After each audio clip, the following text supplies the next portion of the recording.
Congratulations, you've just completed the Excel 103 portion of this course.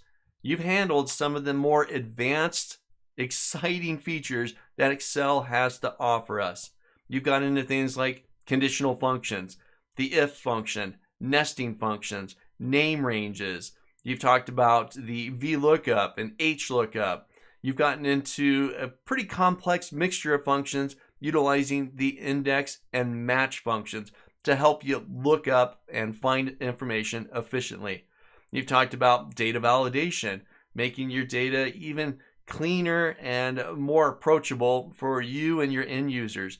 You've gotten into macros to create some automation within your workflow experience. You've talked about adding worksheet protection and workbook protection. You've gotten into a load of features during this section of the course.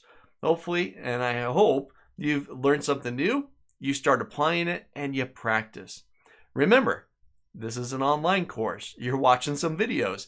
Always pause, rewind, go back to any videos that perhaps didn't sink in fully the first time, right? Take advantage of your lifetime access to this course and really nail down and master Microsoft Excel. Download the files and follow along with me. So, once again, congratulations on completing the 103 section of the course. Get ready to jump into the next section and learn more about macros and dive into Excel VBA. I'm excited. Hopefully you are too.